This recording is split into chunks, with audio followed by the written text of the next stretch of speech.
This is where it all begins. An illegal industry making billions of dollars a year through the pain and suffering of individuals looking for a better life. One of the largest criminal industries start in small towns like this one to meet the demands of middle-class neighborhoods all around the world.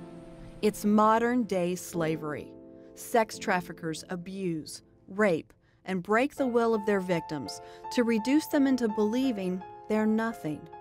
A21 and Joyce Meyer Ministries Missions Outreach Hand of Hope are working together to rescue these girls and show them how much Christ values their lives. We've got girls that have come here. One girl, she's in our shelter now. She was drugged in Bulgaria. She went out with her girlfriends. One of her girlfriends slipped a drug in her coffee. I mean, you think this is a movie, like seriously think this is a movie.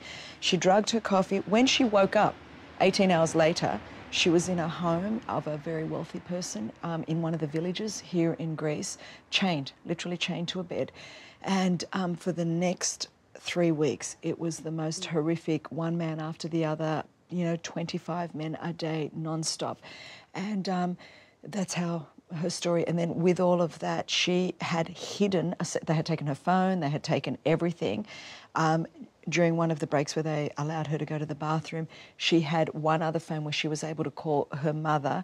Her mother didn't know what to do, and thank God that in Bulgaria we had some A21 cards out there. From that, she found our number from just a card, and through that she called our shelter. We were able to notify the authorities. They went and did a raid on the house and they brought her in here. But can you imagine going out for coffee with your girlfriends, and then you wake up and you're chained to a bed in another nation?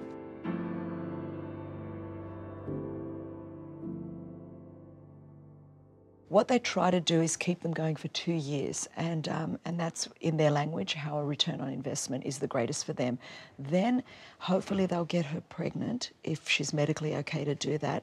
They'll take her across the border from Greece to Bulgaria, where they have what they call infant farms. They'll give birth to infants in these infant farms, and then the traffickers will sell those newborn infants into pedophile rings in Europe. And so this is where we work, and our investigation officers work with the police to try to identify where the infant farms are. So see, this is when a lot of people are going to be saying, is this real? Is this really happening? 100% because real. it's just so unthinkable. Oh yeah, you could read stories from secular media. This is not like a Christian evangelist telling you this. This is factual stories that you would read in the secular press, and they have the name called infant farms. I'm like, it's unfathomable, because then what they'll do, pedophile rings are the biggest buyers, or illegal adoptions are the next biggest. When the girls die, you know, or they'll overdose them with drugs, they'll then begin to harvest their organs, because there's a lot of money to be made, livers, hearts.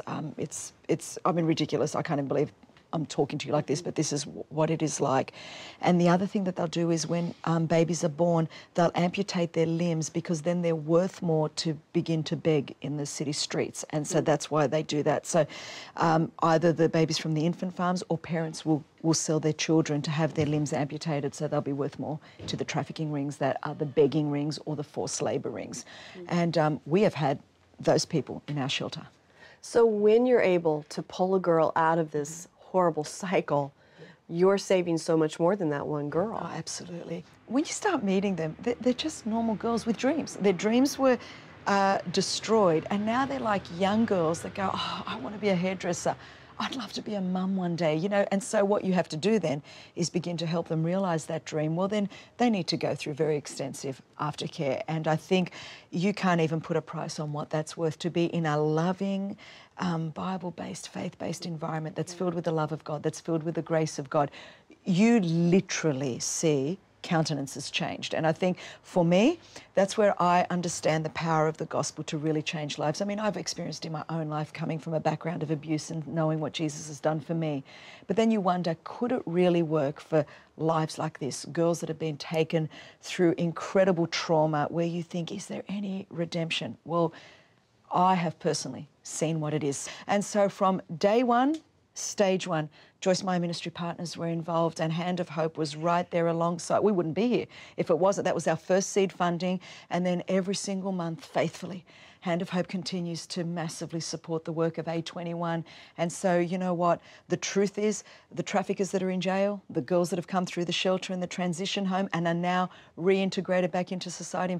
In fact, our very first victim that came here, she's now married and having a child, and you just look at her life restored.